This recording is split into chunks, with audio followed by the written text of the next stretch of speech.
Therefore, the ulama say, "Amin rajulin yaktubu."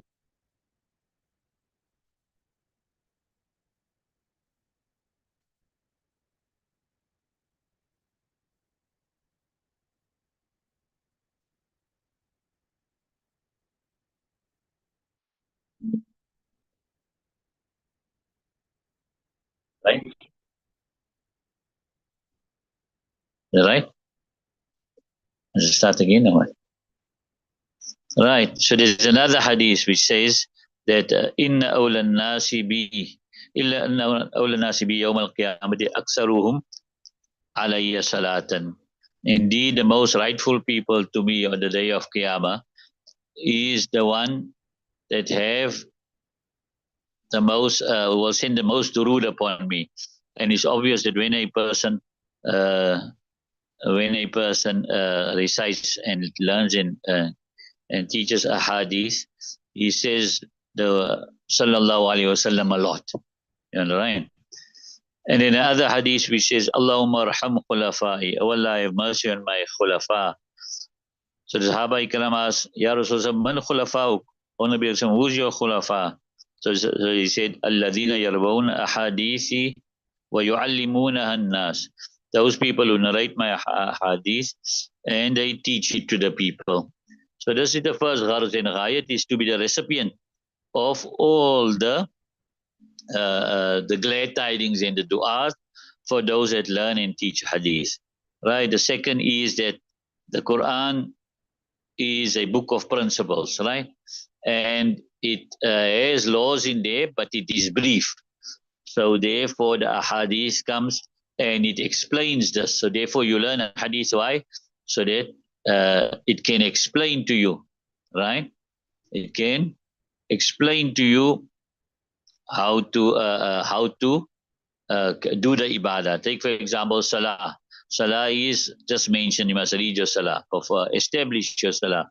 But how do you recite the salah? You need the hadith for that, right? The third objective is that as a believer, we claim to love Nabi Kareem Sallallahu Alaihi Wasallam.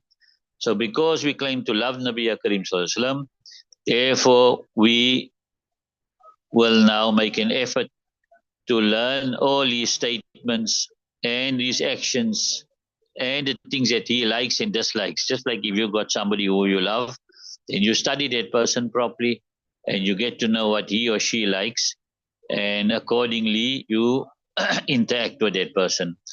Right. The fourth objective is ma'rifatu kayfiyatil aqda'i bin Nabi Sallallahu Alaihi Wasallam, to know how to follow Nabi Kareem Sallallahu Alaihi Wasallam. Right. The fourth objective is al-ihtirazu anil khata'i fil intisabi ila Nabi Sallallahu Alaihi Wasallam, is to abstain from by mistake attributing anything to Nabi Kareem Sallallahu Alaihi Wasallam.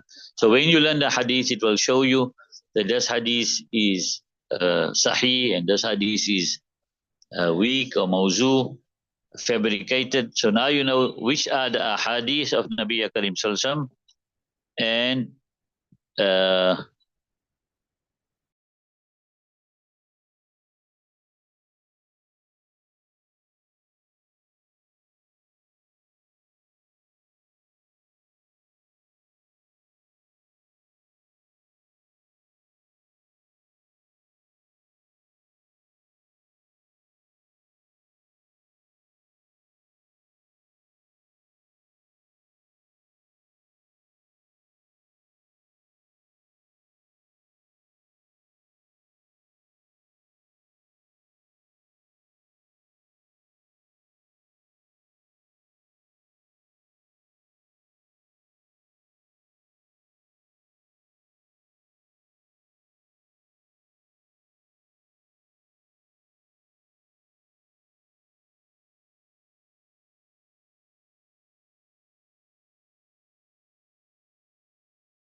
right. Then the sixth objective, right, is what is the objective of learning any dini knowledge.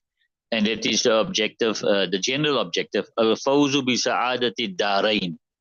In other words, success in this dunya and akhirah.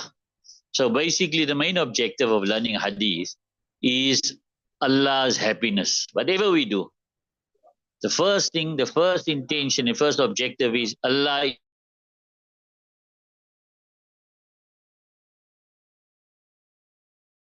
is happy.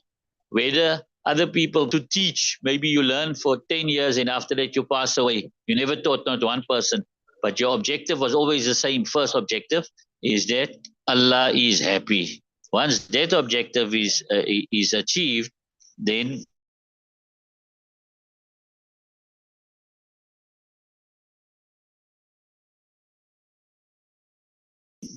the filing hadith, right? So we find that in the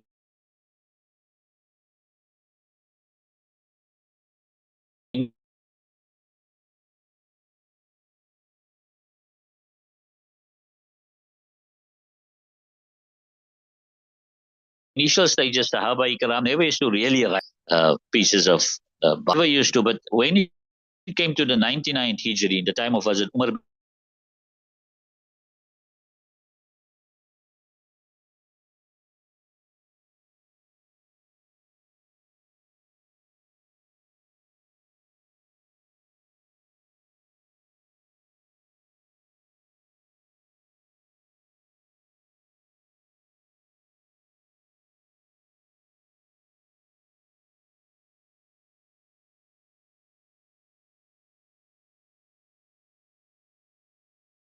now, right?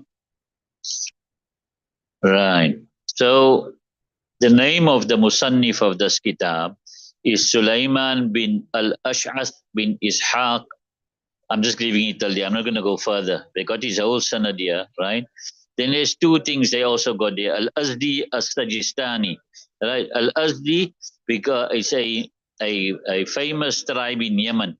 So he comes from that tribe. And Sajistani is an area in Khurasan. So that's where he was born, right? So when was he born? He was born at the beginning of the 3rd century, 202 Hijri.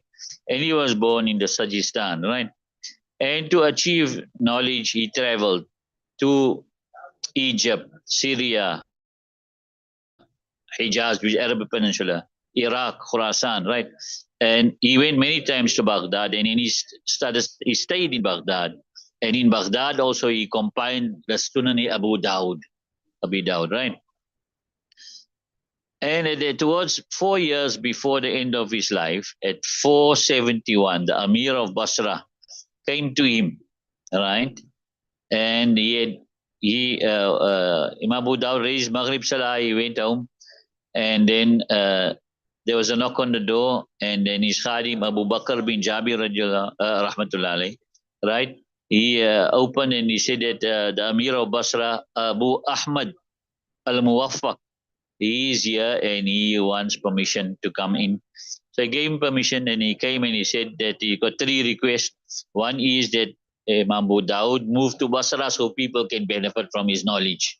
All right. The second is that Imam must teach a Sunan to his children. And the third is that he must have a separate session for them, right? Not to the general public. So Imam Abu Dawud accepted.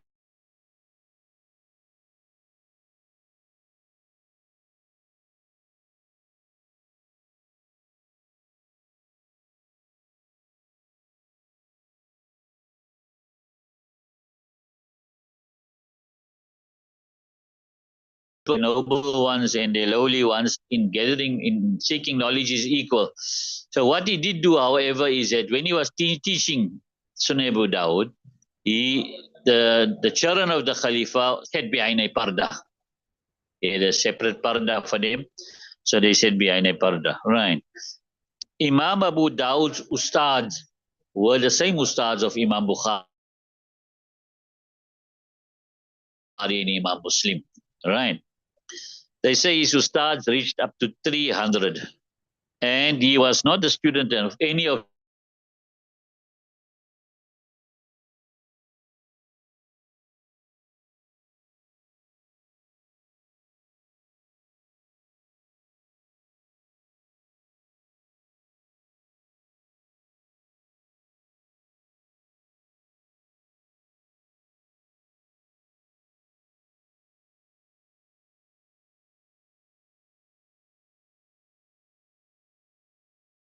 Sahih Sita authors. His main ustad, maybe a distinguished student of Imam Ahmad ibn Hanbal rahmatullah alayh. Even Imam Ahmad ibn Hanbal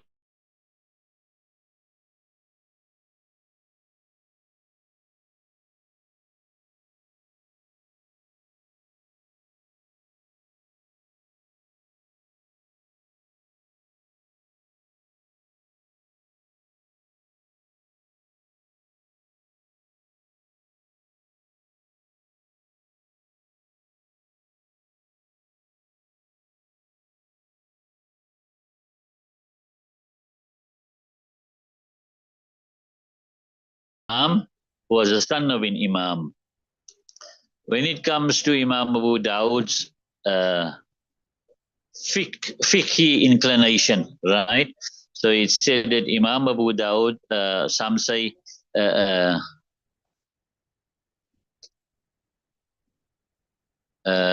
first thing what they say is that rather is that he, in comparison to the other muhaddithin, he had he had an inclination towards fiqh, right? A stronger inclination towards fiqh also, and therefore the amount of fiqh ahadith he had, it is not mentioned in the other kutubs. It's not mentioned in the other kutubs, right? Imam Ghazali rahmatullah, he says that for a mujtahid, the Sunan Abu Dawood is sufficient. A person who wants to form a mazhab, who's skilled enough to form a mazhab, if you just use Abu Dawood, that is sufficient for him, right? Then when it comes to the words of the great people in regards to the status of Imam Abu Dawood, so Ibn Munzir, he says that from the people who did great service to hadith, there are four, and we actually stuffed out the Sahih hadith from the Ghair Sahih hadith. There's four people that stand out, and he mentioned Imam Bukhari, Imam Muslim, Imam Abu Dawood, Imam Nasa'i. Then Musa ibn Harun was also a muhaddith. He says about Imam Abu Dawud, he says, Khulika Abu Dawud fi dunya lil hadith wa fil akhirati lil jannah. Right? Ma ra'aytu afdala minhu. Right. So there's also now accolades on his behalf. Ibrahim Arhabi rahmatullah, he says, Ulina li Abu Dawud al hadith kama ulina li Dawood al Islam al hadid. You got that? Well, the hadith was made soft for him, like how for Dawood al-Islam, iron was made soft, right? So these are all. And Sahal bin Abdullah Tusturi was a great Sufi. He went to Imam Abu Dawood and he said, he got a request, right? And he said, Akhrij, so he asked, what's your request? He said, Akhrij ilayya lisanaka alladhi tuhaddisa bihi ahaditha Rasulullah hatta uqabbilahu. Take out your tongue for me, the ones which you narrate hadith with, the one which you, so that I can kiss it. So these are all great accolades in favor of Imam Abu Dawood. Imam Abu Dawood rahmatullah alayhi, what was his fiqh, which mazhab he followed, right? There is ikhtilaf there, right? So what they say here now is that Imam Abu Dawood in the usul used to follow Imam Ahmad, but in the furu he used to derive his own masail. But in the usul he used to follow Imam Ahmad, right? And then some say he was a Shafi, so, and some say now he was a Hanbali. And then as a Sheikh Rahmatullah, he says that all signs are pointing that he is a Hanbali. And he says, فَإِنَّهُ اِهْتَمَّ بِذِكْرِ أَدِلَّةِ الْحَنَابِلَةِ أَكْثَرَ مِنْ غَيْرِ, because he laid importance, he put importance, but mentioning the proofs of the Hanabila more than others. Right. So when you come to the Imams now, right? Let's just finish off here. When you come to the Imams here, then you have A'immai Madbu'in and A'immai Ghair Madbu'in, right? those imams who are followed and those who are not followed. So you get some imams, like the 4 imams are imams that were followed. Why? Because they mazhab was recorded, it was followed, and and it was protected throughout the times, and therefore it is followed up till today. And you get others who also were mujtahideen, like Imam Bukhari and him. So they all had some followers, but then it died away. Sufyan Sauri, Imam Uzai, they had maybe followers for 2 centuries, and then that also fell away. So it was only these 4 imams that their mazhab now continued, right? And then Imam Budaw rahmatullah alayh, he he uh, he recorded 500,000 ahadith, and from these 500,000, he put 4,800 into the Sunan Abu Dawood, right? And then from these 4,800, he is saying that I choose 4 hadiths, right? For a person, for his deen, it will be sufficient for his deen. And what's these 4 hadiths? Innamal a'malu bin niyat. First one. Second one is min husni islamil mar'i tarkuhu ma la ya'ni. From the goodness of the Islam of a person is to leave that things that doesn't concern him, right? Third hadith, la yakunul mu'minu mu'minan hatta yarda li akhihi ma yarda li nafsi. A person is not a true believer until he is happy for his brother that which is happy for himself. Okay, we'll carry on from there tomorrow.